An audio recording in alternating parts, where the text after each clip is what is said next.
ज्ञान से भरपूर आपने दूसरे अध्याय को संपूर्ण किया। आज हम क्रमानुसार तीसरे अध्याय में प्रवेश किया चाहते हैं। तीसरे अध्याय के शुभ नाम पर हमने विचार किया कर्म योग।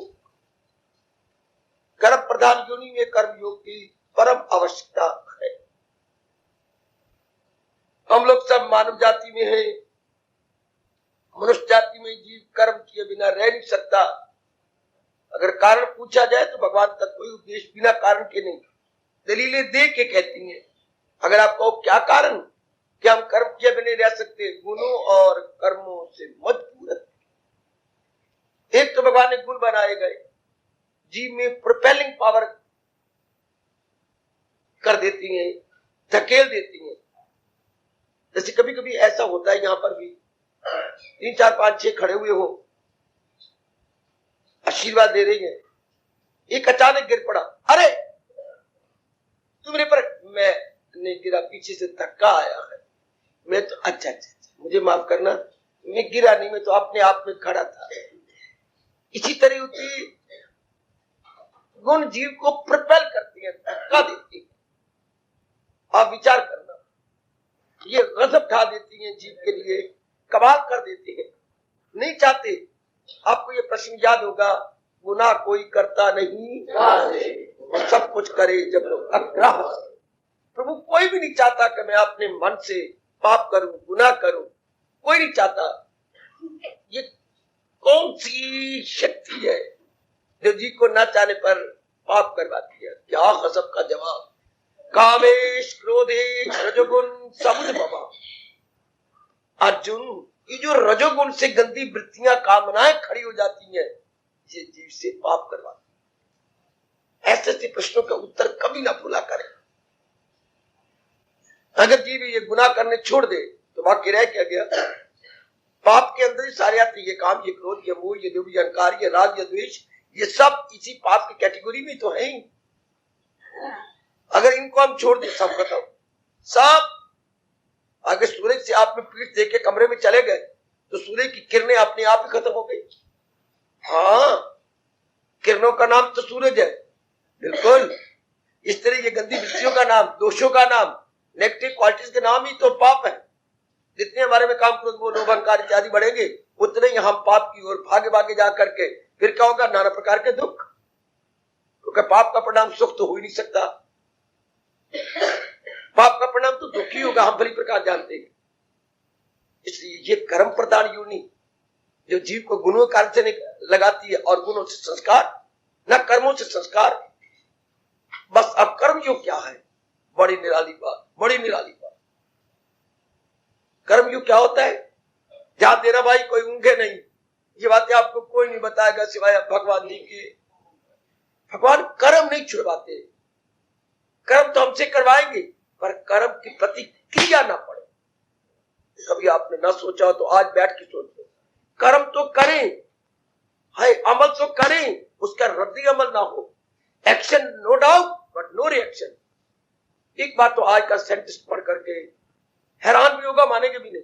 There is action no doubt but there would be no reaction at all. Action के रिएक्शन नहीं होगा। ये तो नियम अनादिकाल से चल रहा है, कर भला हो भला, अंत बुरे का बुरा। अगर मैं शुभ कर्म करूंगा तो शुभ रिएक्शन, बुरा करूंगा तो बुरा रिएक्शन। भगवान कहते नहीं, भगवान कहते नहीं। हाँ, तो हम भगवान से पूछते हैं, भगवान जी ये फिर नियम कब लागू होता है? क्रिया की प्रतिक्रिया, एक्शन का रिएक्शन। लो सुन लो देवियों, बड़ा भारी उपकार भगवान का, बड़ा भारी उपकार। ये कर्म योग में आप क्लियर करने जा रहे हैं। हम कर्म भी करते रहे और प्रतिक्रिया भी ना पड़े। मतलब सांप भी मर जाए और जो मेरे हाथ में लाठी है वो भी ना टूटे। ये तो बड़ी कमाल की बात होगी। भगवान कहते जब तू अपनी अहम को बढ़ाता है, मैं, जब हमारा ईगो या अपना अहम पड़ा खुद ही बढ़ जाती है, उसके साथ वासना, कामना बढ़ जाती है। वो कामनाएं मजबूर करती हैं हम कुछ करें, तब प्रतिक्रिया पड़ेगी। क्योंकि मेरी कामनाओं ने मुझे मजबूर किया। हाँ, फितरत से इंसान मजबूर है इंसान फितरत बदलता नहीं, और यहाँ जबर से काम बनाया, जो तेरी फितरत कराएगी, फितरत हुई तुझसे करो। तो ठीक है, ये भगवान का बड़ा भारी उपकार सोच लो मेरे सज्जनों देवियों। भगवान क्रिया नहीं छुड़ाते, भगवान कहते कर्म करने की भावना बदल लो। सुनो मेरे देवियों, कर्म करने की भावना बदल लो। पहले हम करते थे कामना की पूर्ति के लिए, अब करेंगे भगवान की प्रसन्नता के लिए। ये होगी माइंड की फीलिंग बिल्कुल बदल गई। समझने की कोशिश करना मेरे देवियों। पहले हम रह नहीं सकते थे, क्या ये मेरे पास चीज नहीं है, ये मुझे मिलनी चाहिए, कोई कमी खाती थी हमें। संसार की कोई प्राणी या पदार्थ की कमी हमारे में बेचैनी पैदा करती थी।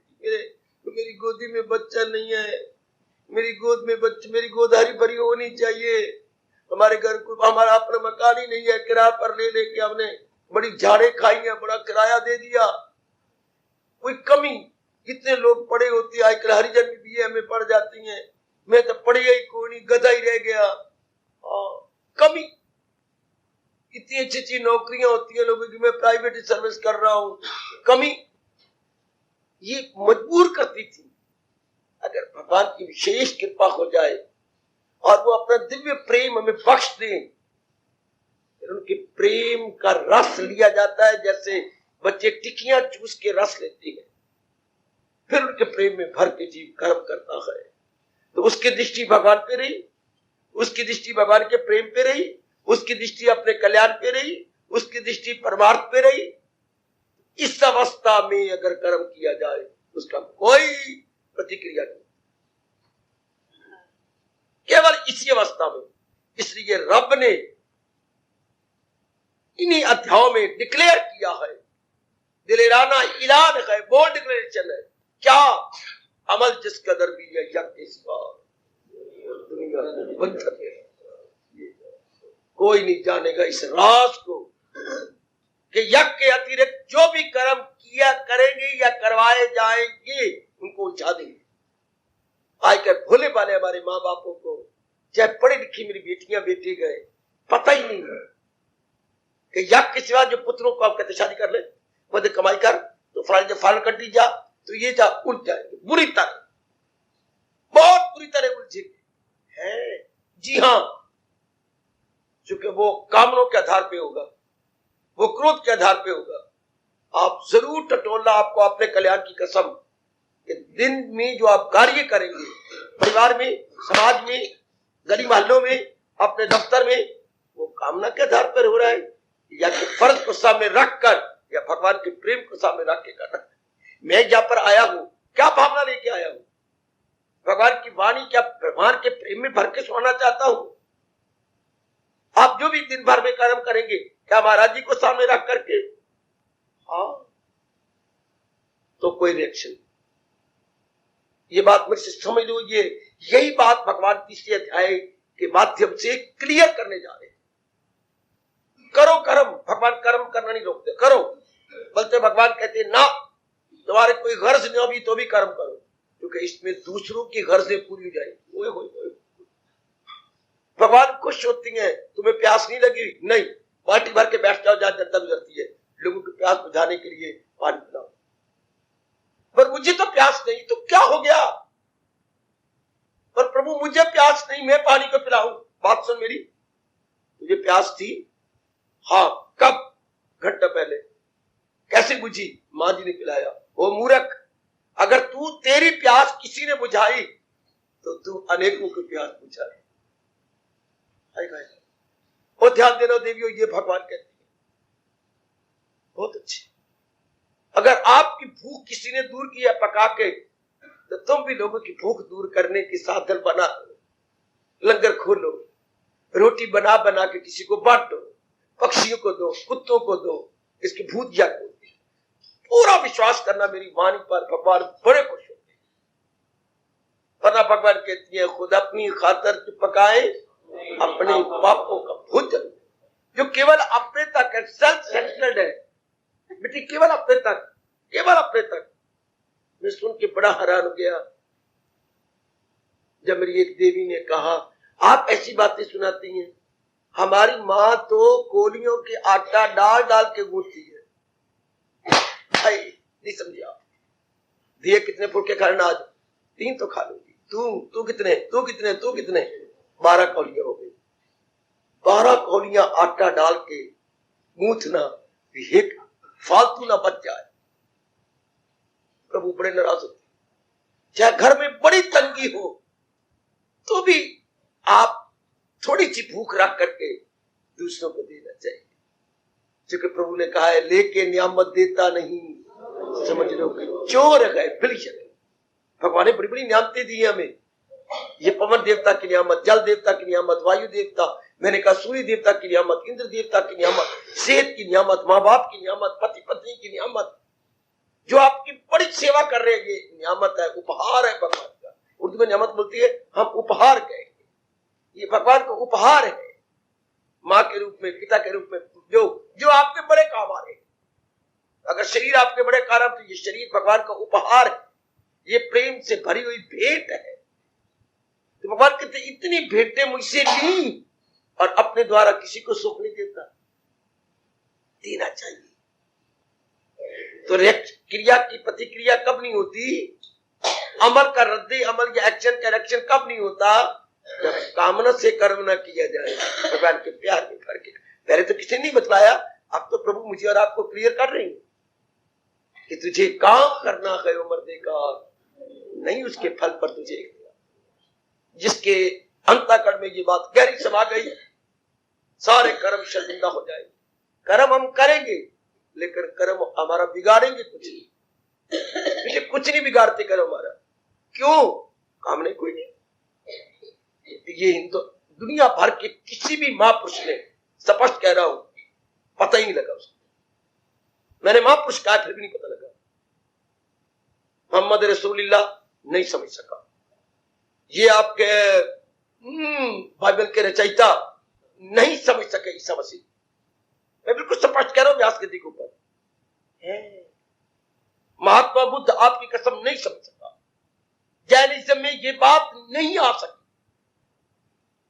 जितना कंपेयर स्टडी मैंने किया, नहीं पल्ले पड़ा उनका कि क्रिया की प्रतिक्रिया नहीं होती। नहीं अकल में किसी का आया। कबीर जी का इधर ध्यान तक भी नहीं गया। तुलसीदास ने इस राज को जाना।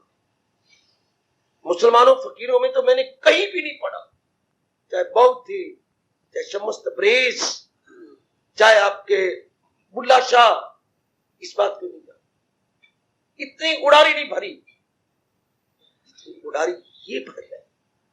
गुरु ग्रंथ साहब के अंदर इशारा किया गया है, विस्तार नहीं किया गया। क्यों? गुरु जानते होंगे। सिर्फ ये इतना कह के आगे बापू ने ज्यादा नहीं विस्तार किया, इशारा किया है। मैं बताता हूं, जिसकी वस्त गुरु की आज्ञा माने, बस ऊपर टच कर दिया। यह एक जगह सारे ग्रंथ साहब में कहा गया, इशारा, संकेत, मन तो ज्योत स्वरूप है, अपना मूल पहचान। इतना विस्तार गीता जी के अंदर, 6 अध्याय इसी के लिए दिए गए। हाय, ये 6 अध्याय इसी में गए। पहले 6 अध्याय कर्म योग के गए, विशेषकर तो तीसरा, चौथा, पांचवा, छठा इसी बात को, क्योंकि मेरी और आपकी कर्म प्रधान क्यों नहीं है। हमने दिन रात कर्म करना है, गहरी नींद में जाने तक कर्म करना है। बहुत भारी उपकार है भगवान का। अगर कोई कट्टर ना हो, अपने संप्रदाय में कट्टर ना हो, अपने धर्म का कट्टर ना हो, और बड़ा खुले दिल वाला हो, तो जाने का बहुत उपकार किया कृष्ण, जो इतना विस्तार कर दिया। उन्हें देखो, आप हैरान जाओगे मेरी बात सुनकर। वो कर्म कर रहा है और कर्म ना करने के समान कितना क्लियर करेंगे प्रभु। सहारा किसी का न लेक फल, अमल उसका है। तो सुन लो, कितना दिल लाना है। जो केवल भगवान का सहारा लेके कर्म कर रहा है, वो कर्म करते हुए भी कुछ नहीं कर रहा। अब तो फॉरेन कंट्री वाले बहुत संख्या में मान गए, मेजॉरिटी मान चुकी है। बिल्कुल ठीक है। He is in action, but actually he is doing nothing. Being in action, doing nothing. हाय हाय हाय, उनके आप ये चैप्टर छपते हैं, एक्शन इन एक्शन, कर्म तो कर रहा है पर ना करने के समान। क्यों? क्योंकि उसके सामने कोई कामना नहीं, काम क्रोध लोभ में तो कर्म करता ही नहीं, वो तो भगवान के दिव्य प्रेम में भर के कर्म करता है, इसलिए उसके मन पर रिएक्शन ही कोई नहीं। तो कब रिएक्शन पड़ा फिर समझ लो, जब कामना की चोट खा के कर्म किया जाए, कामना में कमी महसूस करके किया जाए। ये जो दो प्रकार के भगत 7वें अध्याय भगवान ने है, ये अपने अंतःकरण को काला करते हैं। पहले दो प्रकार के भगत, आर्त और अर्थ। आर्त मैंने बहुत दुखी होके भगवान के दरबार में गए, वरदान मांगे और क्या मन में मनौतियां मानी, तो अब भगवान ने पूरी की, अब इनके रिएक्शन पड़े, अब प्रतिक्रिया पड़ेगी। एक अर्थार्थी संसार की किसी कमी को महसूस करके भगवान के दरबार में टल खड़काने लगे, हाँ, और उन्होंने चीजें पाई, अब रिएक्शन पड़ेगा। एक जिज्ञासु और ज्ञानी भगत, इनकी क्रियाएं रिएक्शन नहीं डालती, इनकी क्रियाएं भगवान के नाम पे होती। आपको माँ बाप के नाम पे रिएक्शन पड़ता है, अगर माँ बाप को भगवान समझ के किया जाए तब तो प्रतिक्रिया नहीं पड़ेगी। अगर माँ को इस चमड़े में देखा जाए, है मेरी माँ कितनी अच्छी, फिर रिएक्शन पड़ेगा। क्यों? मोह बढ़ेगा, माँ का स्नेह बढ़ेगा, माँ का पुत्र का प्रति स्नेह बढ़ेगा और औलाद का माँ बाप के प्रति मोह बढ़ेगा। चलो इतने तक ही हो जाता, वो का मतलब शारीरिक प्यार बढ़ जाता, पर नहीं, जितना जितना शरीर का प्यार बढ़ेगा उतनी कामनाएं बढ़ती है, वासनाएं बढ़ती। अगर भगवान ये नियम ना बनाया होता तो माँ बाप के साथ मोह करते कोई बात नहीं थी, पति पत्नी के साथ मोह करते कोई बात, पर आगे वासनाएं बढ़ जाती। पूछो अपने भगवान से ये नियम क्यों बनाया? हम जितना शरीरों को शरीरों के लिए चाहेंगे उतना ये वृत्तियां निकल आएगी दिल में से, काम क्रोध मोह लोभ अहंकार राग द्वेष, ये ना निकलती फिर अंतःकरण खराब ना होता। छोड़ दो भगवान को, करो किसके साथ प्यार, मोह बढ़ जाएगा, काम बढ़ जाएगा, अहंकार बढ़ जाएगा, कोई आपकी कामना नहीं पूरी होगी तो क्रोध बढ़ जाएगा, कोई ना कोई वृत्ति बढ़ जाएगी। अगर आप भगवान को अपने व्यवहार में, अपने विचारों में, अपने इरादे में नहीं रखते तो, इसलिए रब ने सोच के हमें हमारे जैसे कल्याणकामी को बताया, सदा मेरा पैगाम ध्यान है तो मिलना मेरा उसको। जो भगवान की याद में रहता है ये वृत्तियां तो वहां आ नहीं सकती। भाई मेरे, किसी के प्रति काम तो तब आए जब मैं भगवान के प्रेम में न रहूं, तो तब शरीर की तरफ दृष्टि जाएगी, नहीं तो शरीर के बनाने वाले की ओर दृष्टि जाएगी। दृष्टियां दो ही होती है, तीनों तो मुझे बताओ, चारों तो मुझे बताओ। एक शरीर पे रहने वाली दृष्टि, हाँ, और एक शरीर के बनाने वाले पर दृष्टि। तीन दृष्टियां नहीं होती है, एक शारीरिक प्रेम, एक दिव्य प्रेम, एक इसके मजाजी, एक इसके हकीकी। अब जिसकी शरीर पर प्यार रहेगा गंदी वृत्तियां बढ़ जाएगी। वो याद रखना देवियों, भगवान का कितना उपकार कि रहो गृहस्थी के अंदर, भले ही संसार में रहो, भले ही मेरी तेरे न रहो, एक आध में न रहो ना सही, लेकिन रहो अपने भगवान के संग, भगवान को पकड़ के रहो। भाई सीधी बात, महाराज जी को अपनी मन से ना हटाओ। आप भगवान को हटाती है वृत्तियां आ जाती हैं। जैसे अगर यहाँ के दिन के जो अब द्वारपाल है, गेट कीपर है, हटा दो, हट के कहीं छिप के देखो, जो बाहर पशु चल रहे अंदर आ जाएगी। तमाशा देखो मेरे मंदिर में क्या होता। अच्छा, वो कुत्ते बैठे हुए 2 4 5 वो यहां तक आ जाएंगे। सरा चौकीदार इधर होता है तो कुत्तों को ही पता लग चुका है कि रोटियां यहां पक। क्या कमाल की बात। और मुंह में हम हमारे उंगलियां डलवा दी 2 कुत्तों ने, जब बहन जी की रसोई के पास जाके सिर मारा, कमल ये देर कर छोड़ी है, ये रोटी मेरी, मेरे हवाले कर। क्या गजब की बात, सिर मारना कि मेरा हिस्सा मुझे दो। अंदर कुत्ते आ जाती हैं, अंदर पशु आ जाती हैं, तो द्वारपाल चौकस रहती है। जरा सा कोई आ जाए दूसरे बच्चे की क्रोध कर बना ले, क्रोध रखा द्वारपाल को वैसे कहते, कहां है द्वारपाल, वो देखो अंदर पिल्ले आ गए कुत्तों के। ये कब आए? जब द्वारपाल ने जरा नजरें इधर उधर की। कभी कभी ऐसा हो जाता है, सवेरे भी देखती है, अगर वो हमारे रामलाल जी ऊँग जाए तो वो कुत्ता कहता तू ऊँग गया, मैं लाभ उठाता हूँ, उसके पिल्ले आ जाएंगे। पहले वो रामलाल को देखती है, ऊँग रहा है, चलो हम अंदर आ जाते हैं। और जिस दिन प्रसाद पड़ता है वो मेरे वो जो है आपकी बुद्धि अंदर आती है, जहां आपके प्रसाद ले जाएगी। जरा हम चौकस ना रहे तो ये आ जाती ना, बैठ जाइए हाथ। अगर भगवान की मदद समिति लगातार ना रहे तो ये गंदी मिट्टियां जरूर अंदर आएंगी, जरूर आएंगी। दुनिया में क्यों हाहाकार मच रही है? भगवान को छोड़ो भगवान को, लोग गंदी मिट्टी है, लोग कामी बन गए, क्रोधी बन गए, वही बन। क्यों?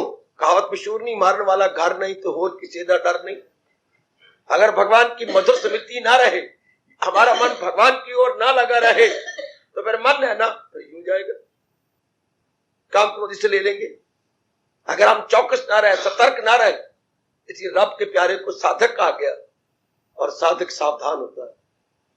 अगर आपको डेफिनेशन साधक की क्या है, साधक को अंग्रेजी में बोलेंगे बेटे स्पिरिचुअल प्रैक्टिशनर।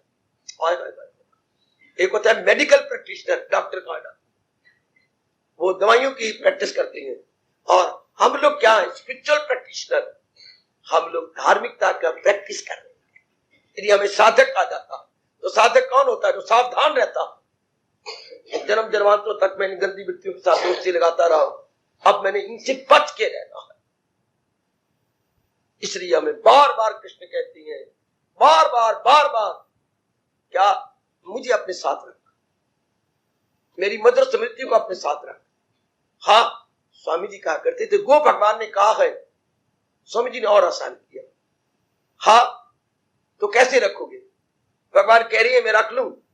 नहीं, एक बात सुनो, आप हमेशा के लिए ही मन पर समझा दो। क्या? असलियत तो इस सारी दुनिया में भगवान की महत्ता बढ़ा दो, भगवान की इंपॉर्टेंस बढ़ाओ। मनवा तेरा कल्याण भगवान के बिना नहीं होना, नाना प्रकार के दुखों छुटकारा भगवान के बिना नहीं होना, तेरी मुक्ति भगवान के बिना नहीं होनी।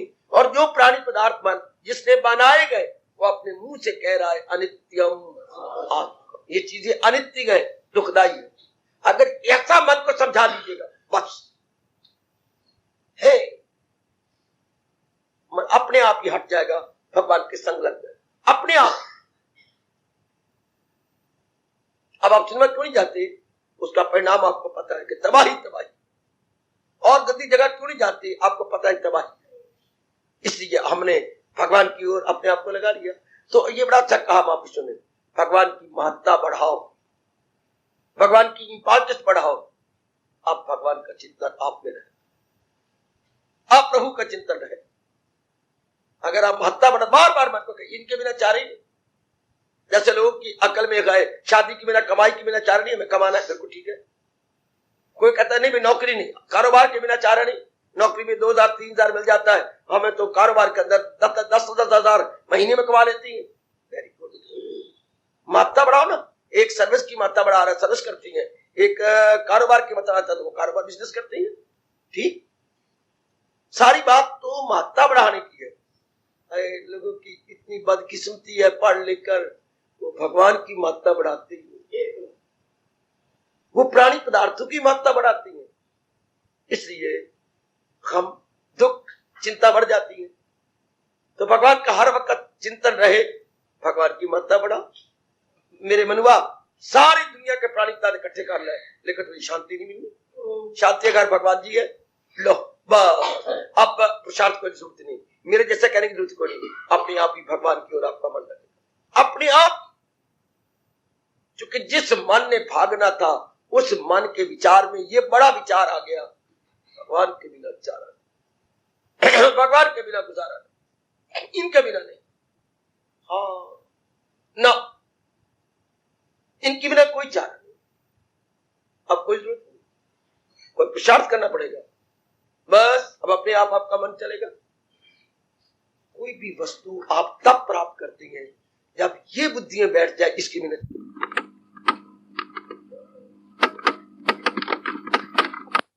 इसके बिना चारा, इसके बिना चारा नहीं। तब आपका मन विचारों में लग जाएगा और वो प्राप्त करके छोड़ेगा। कितनी अच्छी किस्मत है उन देवियों की और मेरे सज्जनों की जिनकी बुद्धि और मन में ये समा गया है, भगवान की भक्ति के बिना कोई चारा नहीं। अगर मैं अपना कल्याण चाहती हूं, अपना मंगल चाहता हूं, तो भगवान के बिना कोई चारा। बस अब गंदी वृत्तियां गई, अब आपका मन भगवान में लगेगा, अब करते रहो काम। अब तो मेरे भगवान ने स्पष्ट कहा, इतनी बड़ी छूट करे जिस कदर उस पे, मगर आसरा मुझ पे रखे।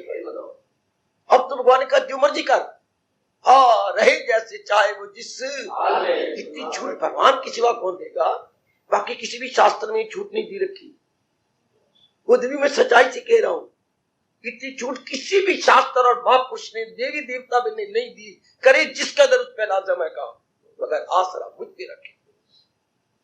पिछक को मांस बेच रहा हो पर मन कहाँ है उसका? हाय। फली कबीर की तरह कपड़े बुन रहा हो पर मन कहाँ है उसका? हाय। बहुत सारी मन की ये कैसे कर्म कर गए रविदास जी?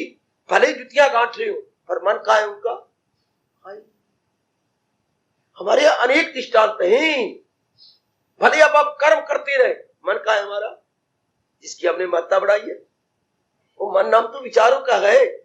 विचारों में ये विचार दे दो कि भगवान के बिना चारा नहीं, ये भी एक विचार ही है ना। तो ये विचार भगवान के बिना चारा नहीं, सारे संसार के विचारों को खा जाएगा सब। ऐसे सियाने कहा करते, अगर कुआं कहीं लगवाया गांव में या किसी जगह, बीच में कछुआ भी डाल दो पर वो पानी चंद दिनों के बाद पीने के काबिल नहीं रहेगा। क्यों? उसमें कीड़े जहरीले पड़ जाते हैं और पानी विषैला हो जाता है। इसलिए कछुए का डालना बड़ा जरूरी है। क्यों? कछुए कुएं में पड़े हुए सारे कीड़ों को खा जाता है और पानी निर्मल विमल एवं पीने के योग्य पेय रहता है। इसी तरह महापुरुष में अनुभवी बता गए कि अपने मन के विचारों में ये विचार रख दो कि भगवान के बिना मेरा चारा नहीं। संसार संबंधी सारे विचार खाए जाए, अजमारे और अजमारे। भगवान के बिना चारा है ही नहीं मेरा, बस फिर हमारे सब कुछ बदल जाएगा। सब रहनी सहनी, खाना पीना, लेना देना, ओ नेक जीवो, ओ मेरी नेक देवी हो, हमारा सब कुछ बदल जाएगा। मेरे जैसे कहने की जरूरत नहीं, शास्त्रों को समझाने की जरूरत नहीं, आपको बिल्कुल बदल जाएगा जब आपका दृष्टिकोण बदल गया। भगवान के बिना मेरा चारा नहीं, सब कुछ बदल जाएगा। तुम्हारी कमली जाति जब कहीं से मूर्खता से प्यार कर बैठती है तो क्या होता है? माँ को छोड़, बाप को छोड़, बहन को छोड़, भरजाई पिट पिट के मर गई, भाई तेरे गले में दोनों हाथ डाल के रो के मर गया ना। हमारी तेरी और बहने बेटी भाई बहन, ऐसा ना कर, ऐसा जुल्म ना कर, मेरी पे तरस कर। तू, मैं क्या कहूं, तू मेरी बेटी है, ऐसी जिद्दी निकली, तूने वही शादी की। भाई कितना रोया, दोनों हाथ डाल के, तुझे शर्म नहीं आई कि भाई इतनी मिन्नतें कर रहा है, मेरा छोटा भाई है, बड़ा भाई है। बहन के गले में हाथ डाले और बहन भाई जार जार रोए, जिद न कर, इस घर में शादी करनी नहीं, मैं नहीं रह सकती, मैंने वही करनी है। तुझे अब बार बार कह रहे ना कर, हमारे घर को बदनाम न कर। अभी ये हिंदुस्तान का स्टैंडर्ड ऐसा नहीं हुआ जहां तू मर्जी कर ले, हम ब्राह्मण है, वो वैश्य है, तू ऐसा आउट ऑफ कास्ट ना जा, मैं नहीं रह सकती। देख लो फिर मन में ये समा गया, मैं नहीं रह सकती। सबकी नाक कट गई पर तूने अपनी वो ही की जब मैं नहीं रह सकती। तो हमारे भाग अच्छे, हमारा मन चिल्लाए, मैं भगवान के बिना नहीं रह सकता। संसार घोट के पी जाएंगे जैसे हमारी देवियां घोट के पी जाती है घर की इज्जत को, बिल्कुल घोट के पी गई। मैंने करनी वही है। क्या आया है? मैं नहीं रह सकती इसके बिना। लो, मैं नहीं रह सकती इनके बिना। सारे परिवार को घोट के पी गई। परमात्मा करे यही नारी वाला भाव हमारे में आ जाए, भगवान के बिना नहीं रह सकता, भगवान के बिना मेरा चारा नहीं, गुजारा नहीं, हीला नहीं, वसीला नहीं। जैसे स्वामी जी कहा करते थे, आओ अपने किसी कमरे में मोटे अक्षरों में लगा दो, no alternative except lord Krishna, no alternative. आठ होता है विकल्प, आठ होता है क्या घर में आटा खत्म, किसने ध्यान नहीं दिया, भूखे मरना नहीं शाम को, नहीं बदल है, चावल पड़ेगा घर में, आलू पड़ेगा, मिलाओ दोनों को, रात का समय तो निकल जाएगा। ये तो आटे एक नहीं तो एक तो है, एक नहीं तो एक तो है ना, घर में चावल पड़ेंगे, आटा खत्म तो सवेरे पिसवा लेंगे। तो अब तो करो ना, लेकिन भगवान के बिना तो कोई चारा है ही नहीं। चलो भगवान नहीं भी तो चलो भाई कोई शंकर सही, नहीं शंकर में इतनी ताकत नहीं, ब्रह्मा में इतनी ताकत नहीं, इंद्र में इतनी ताकत नहीं। वो देवियों तो भगवान का पानी भरती हैं, उनमें तो बहुत थोड़ी ताकत भगवान ने दी है। देवियां तो इसलिए नजर आती है जैसे रात्रि को सूरज के चंद्रमा के सामने तारे नजर आते हैं। देवियों में बहुत थोड़ी शक्ति दी है भगवान ने। आजकल के मूर्ख इंसान उन्हीं के चरण दबाते रहते हैं, उन्हीं के कीर्तन करते रहते हो। इतना टाइम भगवान के लिए लगाओ, इतना टाइम जो देवियों के लिए लगाते फिरते हो, उससे क्या होगा? संसार की वासना तो पूरी होंगी, लेकिन वासना बढ़ जाएगी, कामना बढ़ जाएगी। और देवी खुद भी कहती है ये मां मूर्ख है। मैं एक घटना सुनो जो पुराणों में आती है। अनोखा लक्ष्मी जाओ उसकी मुराद पूरी करो। ये देखो संसार सारा अबनॉर्मल होता जा रहा है, असामान्य असाधारण बन गया। मैं जा प्रकट हुई वत्स परम ब्रूहि, मेरे प्यारे हमारे विशेष शब्द है संस्कृत में वत्स वा ता आधा अब सा पूरा। वत्स परम ब्रूहि मांगो। उनकी समाधि खुली, उसने अपना शीश मां के चरणों में रगड़ा और फिर बार बार उठो उठो वत्स मांगो मुझसे। आपने घोर तप कर अपने शरीर को सुखा डाला, मांगो। अब घुटने टेक के नीचे घुटने के हुए और मां को देखा, प्रणाम किया अश्रुपात में। अब वो बोल रही है मांगो। सुनो मेरी बात जो ऋषि ने बताया, सुनो सुनो मेरी देवियों, ध्यान से सुन लो। वो लक्ष्मी भगवती बार बार कह रही है मांगो, आपने मेरे लिए इतना तप किया, मैं प्रकट हो गई हूं, मांगो। अरे तुम तो बड़े हैरान हो गए, इतने आश्चर्य में क्यों है? मां वर देने से पहले मेरे एक प्रश्न का उत्तर दे। सुनो जरा ध्यान से। क्या? मां मैंने आपके चरणों में शीश झुकाया, आपके चरणों का ऊपर हिस्सा घिसा पड़ा, जैसे ये मेरा हाथ है, या अगर बार बार बार बार सारे आओ और आकर के यहाँ यूं यूं कर जाओ, जब सौवा आएगा वो देखेगा हाथ दबा पड़ा, तो ऊपर की जो चरणों का ऊपर हिस्सा था घिसा हुआ था। तो मां मैं समझ गया मेरी तरह अनेकों पुजारी होंगे जिन्होंने अपने मस्तक रगड़ रगड़ करके आपके चरणों को घिसा, चरणों का ऊपर हिस्सा घिस गया है। लेकिन मैं तो हैरान हूं, आपको तो मस्तक भी रगड़ा हुआ। उड़ाने वाला प्रश्न हो देवी, तो पैर तो घिस जाए तो वो बड़े भगत होती है, जिन्होंने अपने मस्तक रगड़ेंगे और मां जी के ऊपर लेके चरण को नरम कर दिया रगड़े के पैर, तो मस्तक भी रगड़ा हुआ है। पहले इसका उत्तर दो, तो अपना वर मांग ले कमले। क्यों पड़ गए प्रश्नों में? नहीं मैं बताऊं, अगर मैंने इसका उत्तर दिया तो वर लेना भूल जाओ, भले मैं भूल जाऊं, इतना घूर तप किया सब व्यर्थ हो जाएगा, भले ही व्यर्थ हो जाए। मैं फिर भी कह रही हूं तो इसका उत्तर ना दे। नहीं मैं इसका उत्तर दूंगा, सोच लिया, तेरा वर लेने का दिल नहीं करेगा, तुम मुझसे वर ले में अंतर्धार हो जाओ। ना देवी, ना भगवती, ना मैया, माते मुझे इसका पहले उत्तर दो।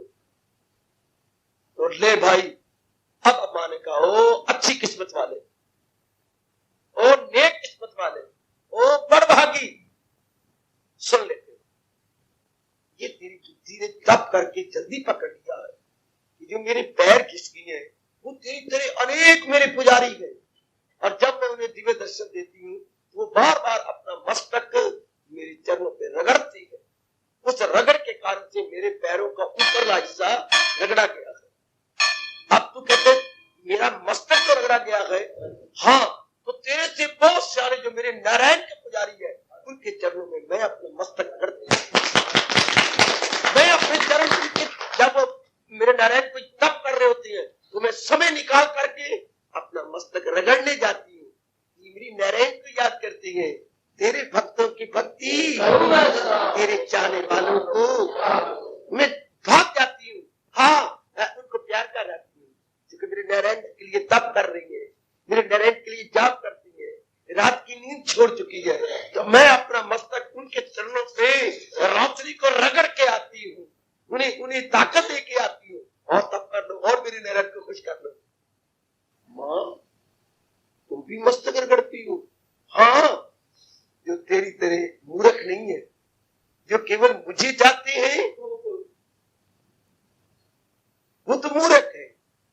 वे नारायण को चाहती हैं, वो बड़े दानाक है, इसलिए मैं अपना मस्तक। माँ तू बता दे वो दाना कैसी है?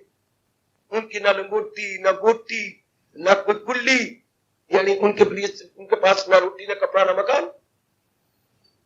वो धक्के खाती रहती है बेचारे इधर उधर। वो सियाने कैसे हुए? कमले जो मेरी नारायण को चाहती है ना, तब करते नारायण का, तो नारायण खुश हो जाती है। हाँ, तो नारायण की मैं छाया हूं, जहां नारायण जाती है मैं अपने आप ही जाती हूँ।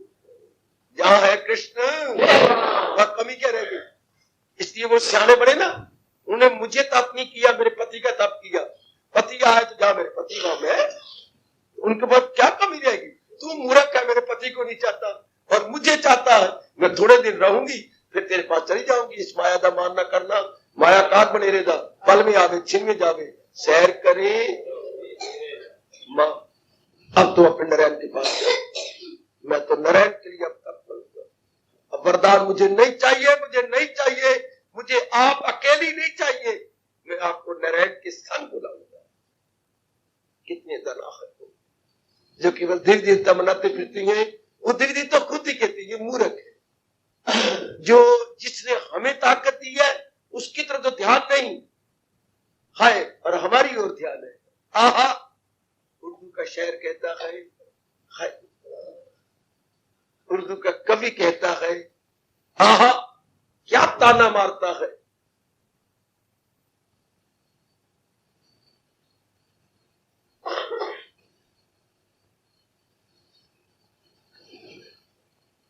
दुनिया के पागलपने को कहूं तो कहां तक कहूं? दुनिया के पागलपने को कहूं तो कहां तक कहूं? उन्हें रिज़्क चाहिए, रज़ाक नहीं। और हमारा तर्जुमा है, यही कुरान की घटना का ही उन्होंने किया। रिज़्क चाहिए धन, रज़ाक नारायण नहीं। हमें रिज़्क चाहिए, रज़ाक नहीं। हमें लक्ष्मी चाहिए, नारायण नहीं। दुनिया की पागलपने को कहूं तो कहां तक कहूं? उन्हें रिज़्क धन तो चाहिए, पर धन जहां से आता है नारायण नहीं चाहिए। ओ मेरी देवियों, वो कितने सियाने हैं जो अपना सारा जीवन भगवान के लिए अर्पण करते हैं, भगवान के लिए अपने आप को कुर्बान कर देते हैं, भगवान के लिए। आखिर में कहना चाहता हूं, अरे हम कहते हैं प्रभु ये सब कुछ आपका है, ये मेरे प्राण आपके हैं। इसका अर्थ शायद आप नहीं सकते। प्राण तो होती है हमारी जान, हाँ, तो ये जान आपकी है। तो जान का मतलब जिंदगी, जान का मतलब जीवन। देखिए जहां प्राण होंगे वहां ये दो जरूर रहेंगे। आखिर में कह के मैं खामोशी अख्तियार कर रहा हूं। जहां प्राण, प्राण मैंने वैसे श्वास, प्राणों का मतलब होता है श्वास। दो प्रकार के प्राण होते हैं, एक अपान, एक प्राण, एक अपान, दरू और बरू, इनहीलिंग एक्सहेलिंग। तो जब हमारे प्राण चलेंगे इसी को जीवन कहती है। हाँ, तो अगर जीवन होगा तो कर्म भी होगा। बिल्कुल, अगर मेरी देवी, मेरे सज्जनों, अगर मेरे और आप में जीवन है, जीवन इसलिए है कि श्वासों की धौंकनी चल रही है। दरू और बरू, दम में आता हूं मैं, दरू और बरू, ये हमारे प्राण अपान आ रहे हैं। श्वास अंदर लेते हैं, श्वास छोड़ते हैं, तो इसी को प्राण बोलती है। तो प्राण है तो कर्म भी हम करेंगे। तो मैंने भगवान जी को अर्पण कर दिया अपने प्राण, इसका मतलब मैंने अपना सारा जीवन और अपने सारे कर्म भगवान को अर्पण कर। क्योंकि प्राण के साथ दो चीजें होती हैं, जिंदगी और कर्म, यानी जीवन और कर्म दोनों अर्पण कर दिए। तब तो भगवान कहती है आपने पूरा समर्पित कर लिया। ऐसे मुंह से बोलती आती है मैं तो अपने प्राणों को भगवान को निछावर कर दिया है। अरे प्राणों को निछावर किया, जिंदगी उनकी हो जानी चाहिए और जिंदगी में जो कर्म करेंगे वो भी उनकी हो जानी चाहिए। इसलिए भगवान ने हमारी पीठ ठोकते हुए कहा फकत मेरी खातिर तू कर्म कर। तब आप पूर्ण पैर भगवान के बनेंगे और ये समझ आएगी उनके मेरा चारा नहीं, बस मेरी देवी। इससे कर्म किए जाने पर भी उसका प्रभाव नहीं पड़ेगा, उसकी प्रतिक्रिया नहीं होगी। जो कि हमारी दुनिया वालों की नजर क्या होती है, पढ़ रही है, हाँ, हर समय नजर पास हो जाने पा रहा है, डिस्टिंग्विश लेने पा रहा है, मेरिट में आने पा रहा है, हर समय नजर होगी। हाँ, आपने शादी की, हर समय आपकी नजर पति पर है, हर समय उसकी माँ के साथ बोल रही है तो भी माँ में उसके बेटे को देखती हो, उसकी बहन के साथ बोल रही है तो भी बहन में अपने पति को देखती हो, उसके भैया के साथ बोल रही है तो भैया में उसके अपने पति को देखती हो। हर समय जो यहाँ देश छोड़ के विदेश में गए, हर समय उनकी नजरों में धन है। हमें 20,000 आ रहा है, फलानी नौकरी करें, वो 30,000 हमें पर ये इंडियन 30,000 पर मंथ, इतना उनको हर समय नजर उनकी धन पर है, हर समय। मुबारक है वो जी जो इस दुनिया में हर समय अपने भगवान पे नजर डालती है, बहुत लगती है, बहुत। यही भगवान कहना चाहते हैं कर्मयोग के अंदर कि अगर आराम से जी करके लोग परलोक बना के जाना है तो अपनी नजरें भगवान पे डालो। क्यों? फिर वही बात आ जाती है, इसके बिना चारे भला दूसरा है जहां में कहा गुमा कह रहे 3 प्रकार के दुख, मेरे 3 प्रकार के दुख आपके सिवा दूरी कोई नहीं कर सकता। वह गुमा का इक्वल टू लिख देना आदि व्याधि उपाधि, ये और कौन दूर कर सकता है आपके भीतर? आप आपका मन भगवान में लग जाए, चलते फिरते बैठते खाते पीते लेते प्रत्येक प्रकार का छोटी बड़ी क्रिया करते हुए आप खुद ही देखिएगा आपका मन भगवान में जमा हुआ। यही प्रभु चाहते हैं 3 अध्याय में उपदेश देते हुए एक करो कर्म योग, लेकिन भगवान के बनकर जहाज के बनकर, जहाज के बन के हम कर्म करेंगे ना हमारा लोक बनेगा ना परलोक बनेगा।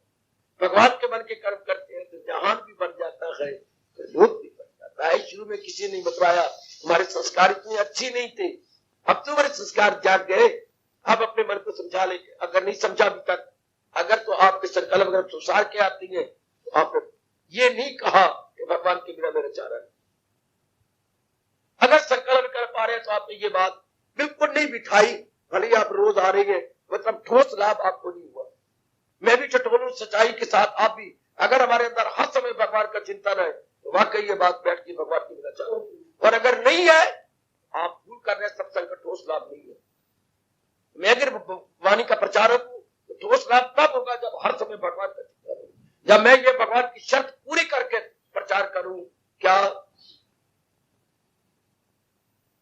सदा मेरा पैगाम, तब मेरा प्रचार सफल होगा, तब भगवान जी की अत्यंत मधुर कल्याणकारी वाणी सुनाना मेरे लिए सफल।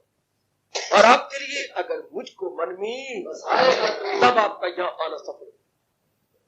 मैं आपको स्पष्ट कह रहा हूं, धर्म स्थान में आना तब सफल होता है। मत्थे टेकने से मुझे नहीं नजर आया क्या फायदा है, चढ़ामत लेने से मुझे भगवान ने बिल्कुल नहीं बताया क्या लाभ है, परिक्रमा करने से कोई ठोस लाभ मुझे नहीं बताया, तीर्थों पे जाने पर ठोस लाभ क्या होता है। अगर इंसान वहां गंदी वृत्तियां छोड़ के आ जाए तब लाभ होता है।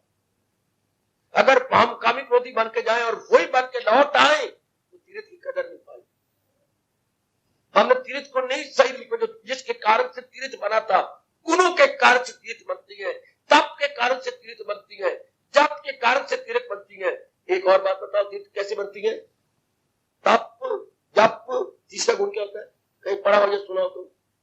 तीर्थ इन 3 गुणों के कारण से बनती है, तप, जप, तीसरा दान। सुना होगा, पढ़ा हो तब तो भूल सकते हो, वरना बिल्कुल ना।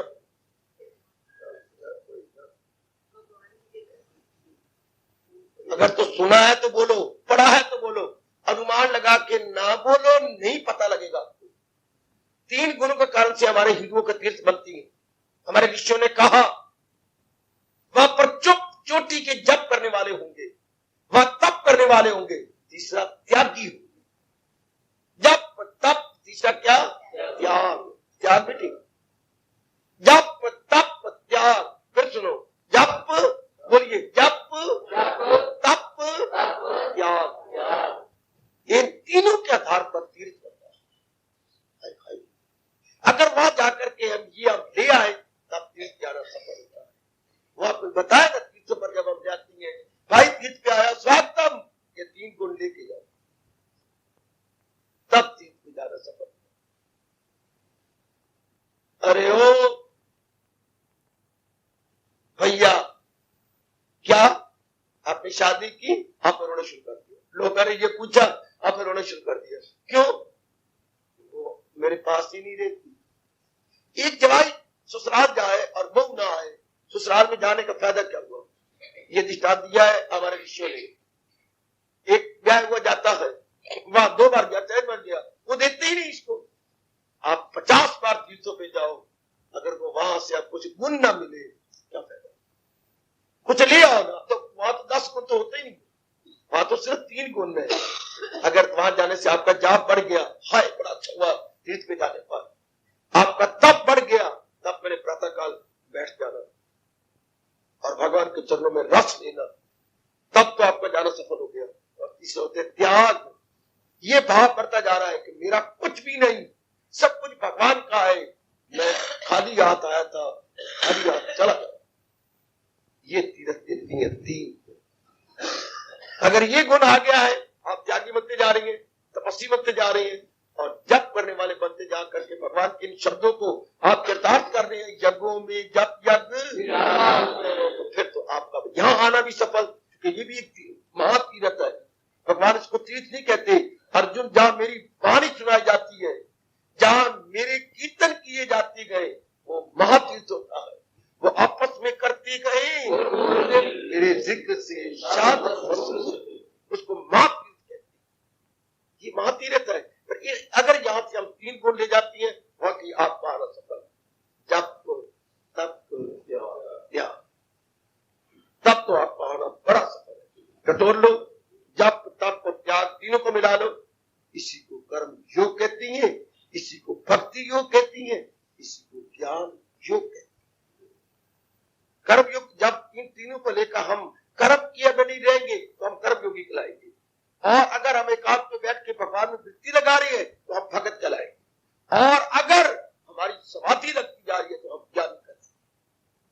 है ये तीनों ही, जप तप और योग, बेटे योग, तब हम वो कहलाएंगे। अगर ये तीनों, चाहे कर्मयोगी हो, इसमें तीनों होने चाहिए, चाहे वो भक्त है, तीनों होने चाहिए, चाहे वो भगवान का ब्रह्म ज्ञानी है, तीनों होने चाहिए। बस धर्म स्थानों में जाने का, धर्म स्थान तीर्थ कहलाते हैं। अगर वहां जाने से ये 3 मिल जाते हैं, फिर हमारा आना सफल हो गया। हमारा आना बिल्कुल सफल। लड़का यूनिवर्सिटी में जाता है, उसे 2 साल बाद डिग्री मिल जाए, तब तो उसका वहां हॉस्टल में रहना, खर्च करना सफल। और उससे डिग्री नहीं मिलती, हाँ तो रुपया जाया कर रहा है, अपनी उम्र जाया कर रहा है। अब आप, मैंने बिल्कुल क्लियर कर दिया, कर्म योग आपको क्लियर करना चाहता है, बिल्कुल क्लियर। तीसरे अध्याय में कैसे ढंग से प्रभु ने समझाया है, इन 45-46 श्लोकों में गजब ढा दिया कृष्ण ने। जगत गुरु ने कमाल करके रख दिया। यहां तक भी लानत मारी, लोगों से भगत कहला रहा है, गुरु कहला रहा है, और मन से ख्वाहिश न जाए निकल। लेकिन मन में से संसार के प्राणी पदार्थों को निकाला नहीं, पराधनता पे न गए। भगवान ने मक्कार तक कहा, तब भी कहा है कि वो तब भी ये लोगों को धोखा दे रहा है, भगवान को नहीं, लोगों को धोखा दे रहा है। आकर काठ की हड्डियां कितनी बार चढ़ेगी आज के ऊपर, काठ की हड्डियां सारे कहते एक बार कर सकते, दोबारा नहीं। वो कब की छड़ी हो तो कब तक का कब चल प्रकट हो जाएगा। कर्मयोग केवल भगवान के दिव्य प्रेम में भरकर कर्म जो कर रहा है, वो लोक बना रहा है, प्रलोक बना रहा है, सब कुछ उसका सफल हो जाएगा, सब कुछ। अगर भगवान के नाम पर, क्योंकि सारी गीता, ओ मेरे कृष्ण बहुत कमाल कर दिया। यहां जाके संपूर्ण की मेरे प्रभु ने गीता को, सारे कहती है ज्योति के धर्म शास्त्र होती है ना, उनका आद देख लो, अंत देख लो, क्या शुरू कहां से हुई है और अंत का होता है। जिस बात को उन्होंने शुरू किया है वही अंत पूरा करे। गीता का अंत कहाँ है? जहां है कृष्ण। गीता की शुरुआत कहाँ है? कर्म क्षेत्र। अब जिसने भगवान को अपना बना लिया, सारा कुछ उसका, सारा कुछ, सब कुछ उसका, लोक भी उसका, प्रलोक भी उसका, कामरानियां, साधवानियां, कुछ इंसानियां, सब कुछ वही मिल गया। पर कहां? जहां है कृष्ण मेरे। दिल को मन में रख लो, मैं भी भगवान के बिना चाह रहा हूं। सजनो हमेशा के लिए रख लो, प्रभु के बिना चाह रहा हूं। इसके बिना मेरा लोक पर लोक नहीं हो सकता। जो कल्याण की दिव्य भावना हमारे में टेढ़ी खड़ी हो गई है, वो नहीं जा सकती, हमारा कल्याण नहीं हो सकता जब तक भगवान को अपना न बनाया जाए। तो सवाल उठता है भगवान को अपना कैसे बनाए? सिर्फ एक भावना से, इनके बिना चारे कोई, इनके बिना गुजारा ही नहीं। अब मन का विक्षेपता, संकल्प, विकल्प, राग, द्वेष सब खत्म हो जाएगा और एक ही भाव रह जाएगा भगवान। और भगवान को फिर कहना पड़ेगा मुझे दिल से अर्जुन नाता नहीं, किसी गैर से दिल नाता नहीं। तो भगवान ने पिछले अध्याय में कोई कसर नहीं छोड़ी, बिल्कुल बिल्लार की तरह चमका के रख दिए। एक एक बात मैं तो यही कहूंगा, मेरे भगवान क्षमा करें, आने वाली धार्मिक कम अकल पीढ़ियों के लिए अर्जुन की सभा में बैठकर प्रभु ही ये प्रश्न कर रहे गए ताकि कर्म योग के बारे में और भी विस्तार हो जाए। क्योंकि बहुत संख्या व्यक्तियों ने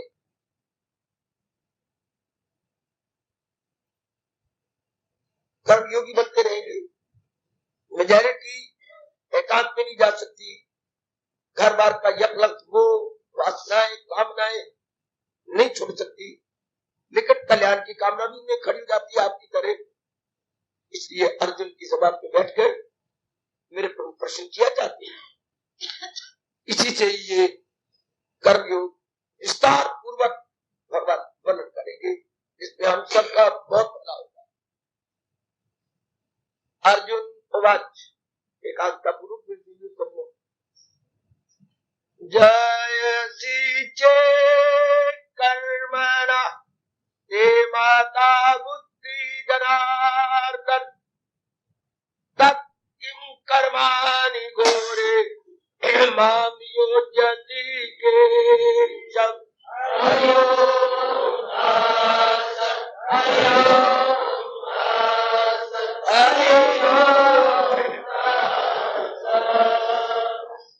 जनार्दन भगवान के लिए संबोधन लगाया जा रहा है। जनार्दन जो जनता की दिलो जान से हर प्रकार की बड़े उत्साह के साथ सेवा करे, उन्हें हमारे राष्ट्रभाषा में जनार्दन कहती है। और जनार्दन हम किसी मिनिस्टर के लिए नहीं लगा सकते, देवी देवता के लिए कोई नहीं लगा सकते। जनार्दन भगवान जी है, क्योंकि जनार्दन त्रिलोकीनाथ होती है, तीनों लोगों का जो पालन पोषण भरण पोषण करे वो भगवान। बड़ा प्यारा शब्द है, जनता जनार्दन भगवान को कहती है। तो ऐ मेरे जनार्दन, यदि कर्म से ज्ञान को आप श्रेष्ठ मानते हैं, मैंने तो यही समझा है कि आप कर्म को ज्ञान की अपेक्षा श्रेष्ठ कह रहे हैं, तो फिर मुझे क्यों इस घोर कर्म में अर्थात कत्ल खून में लगाते हैं? केशव, फिर ताना मारा केशव का संबोधन करके। आपको हम सारे केशव इसलिए कहती हैं कि वो केशनी राक्षस था, त्राही त्राही उसने मचा दी थी चारों ओर, और आपने उसका संहार कर दिया बात में। लेकिन प्रभु मुझे आप आज्ञा देती है कतले आम की, पर ये राक्षस तो नहीं, ये तो मेरे ताए चाचे भाई, ये तो सारों के साथ हमारा रिश्ता है। ये राक्षस नहीं, दुराचारी नहीं, ये आप मुझे क्या गर्मोच आ गया? जैसे सामन में बदली आती है, एक के बाद एक, फिर मोह की वृत्ति आ गई। ये नहीं देख रहा कि ये धर्म के विरुद्ध है, दुराचारी है, लंपट है, ये आताई है, फिर खून का रिश्ता सामने लाया, भगवान को छेड़ दिया। राम श्रेणुवाक्य बुद्धि मोयसी में तबे कौवाद निश्चित ये आपनुया। हरिओम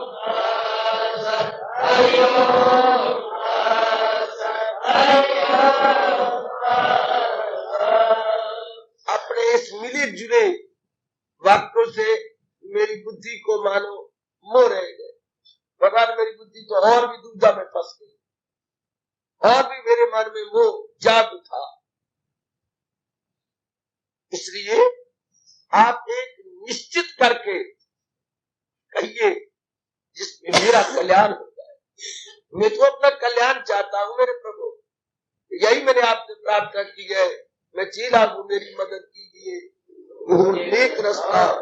अब फिर मैं कह रहा प्रभु श्रेय जिसमें मेरा श्रेय हो, वही बात मुझसे कहिए।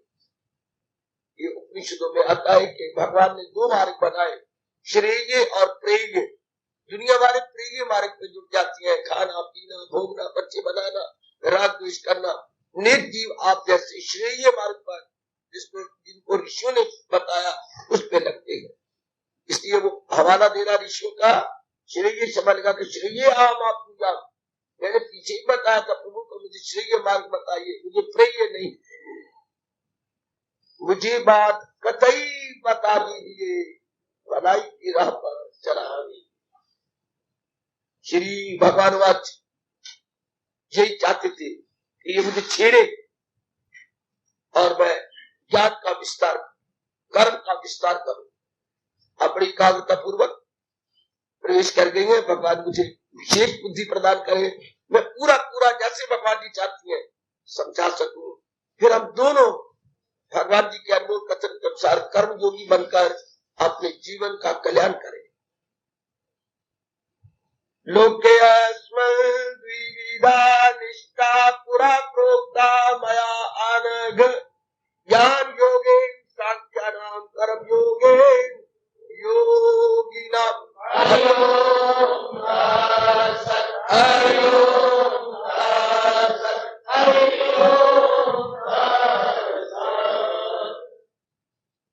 मनुष्य जाति के लिए हमारे प्रभु का उपदेश, अगर उनके भाग जागे हो तो उनका बहुत सुंदर उपदेश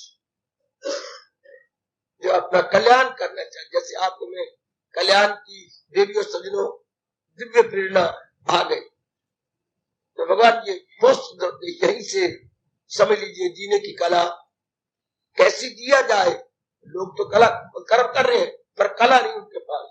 कला होती है हर समय प्रसन्न रहना, कर्म भी किया जाए, लिया भी जाए, दिया भी जाए, जिम्मेवारियां भी पूरी की जाए, लेकिन आंतरिक संतुलन बिगड़ने न पाए, हम प्रसन्न रहे, गदगद होके रहे। ये भगवान जी बताना चाहते हैं, यही मेरे प्रभु समझाना चाहते हैं। और सीखे भगवान से मां खुशी जीने की कला, ये बड़ी छोटी की कला है। पिछले अध्याय में सिर्फ टच किया था, अमल में हुनर हो तो कहलाए योग। या पहले कहा न जीते की शादी न हारे का स्वरूप, दिल के तवाज़ुन का है नाम योग। बात तो ठीक है, लेकिन विस्तार नहीं किया। थ्योरेटिकल नॉलेज तो मैं दे दी, वीडियो में सैद्धांतिक ज्ञान तो दे दिया, लेकिन व्यवहारिक ज्ञान, उसे क्रियात्मक ज्ञान नहीं दिया। अब भगवान क्रियात्मक ज्ञान देने जा रहे हैं। बात वही है, मां बीज डाला, अमल में हुनर हो तो कहला। अब अमल में हुनर, योगा कर्म तो कौशलम, अपने कर्म में कुशलता दिखाना। कर्म में कुशलता, कोई बोलने में बड़ा कुशल होता है, कोई व्यवहार में बड़ा कुशल होता है, कोई कमाने में बड़ा कुशल होता है, एक्सपर्ट। कोई छल बल में दुर्योधन की तरह बड़ा कुशल होता है। और भगवान क्या कहती है ना, कर्म में इंसान को कुशल होना चाहिए, छल बल में नहीं, धन कमाने में नहीं, बातों बनाने में नहीं, बल्कि उन्हें कर्म में कुशलता दिखाया। He must be expert in action, in practical life. उसे व्यवहार में कुशल होना चाहिए। ये आजकता फूलती जा रही है। गंदी विधियों में कुशल है, झूठ मकर फ्रेम में और गंदी मंदी बातों में, लेकिन भगवान कहते हैं ये सारे बाकी की कुशलता है, ये इंसान को दुख देगी। कुशलता होनी चाहिए कर्मों में। तो कर्मों में कुशलता क्या है, कर्मों में छिपा हुआ आर्ट क्या है, भगवान के श्रीमुख से सुनिए। तो सुना है मेरे मासूम अर्जुन, जरा दिए रास्ते मैंने। शुरू से भगवान ने ये दो रास्ते बताए, शुरू से ही। हाँ, है ज्ञान उनका रास्ता जो ज्ञानी है लोग, है योगी धर्म उनका जो है कर्म शुरू से ही। अब आप मुझसे पूछेंगे भक्ति कहाँ गई? अगर शुरू से ये दो ही निष्ठाएं भगवान ने बताई हैं तो भक्ति योग कहाँ गया? माँ कुछ कहती है कर्म योग में भक्ति योग आ जाता। जब वो कर्म करेगा तो भगवान के अर्पणों के कर्म करेगा, वो कर्म को थोड़ा नमस्कार करेगा। जब प्रातः काल उठेगा और अपने फील्ड में जाएगा तो इष्ट देव को नमस्कार करके कि प्रभु मुझे शक्ति प्रदान कीजिए, मैं आपके नाम पर आज कर्म करूं, चाहे बार के बाद हालात कैसे क्यों ना हो, लेकिन मैं बड़ी खुशी से अपना कर्तव्य अदा करूं। भक्ति से पहले शुरू हो गई, तो कर्म में ही भक्ति छिपी हुई है। दसिया मिठाई का है, हाँ, और क्या खांड का है? ये तो लड्डू है, खांड का है, खांड इसी में छिपी पड़ी है।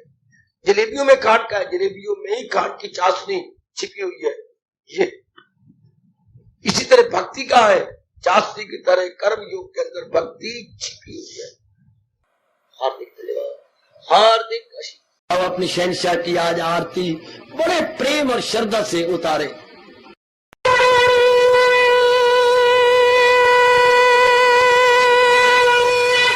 ओम जय जगदीश जय हरे स्वामी जय दीननाथ हरे भगत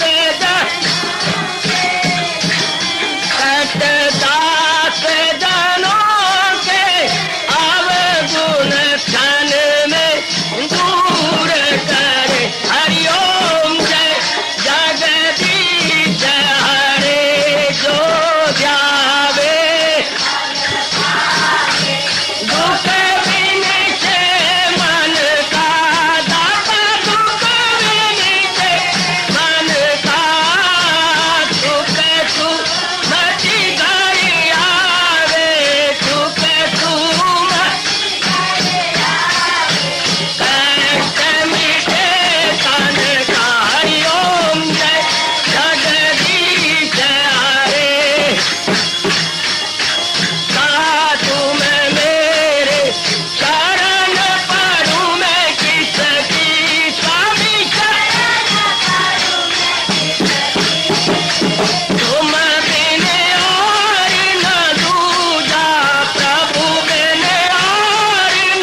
भद्राणि सुखिनः सर्वे सन्तु निरामयाः सर्वे भद्राणि पश्यन्तु मा कश्चित् दुःखात् भवेत्। हरि ओम शांति शांति शांति। ओम प्रभु इसलिए भगवान कृष्ण की जगत गुरु भगवान कृष्ण महाराज की सप्ताह सफल करना इसलिए हार्दिक धन्यवाद।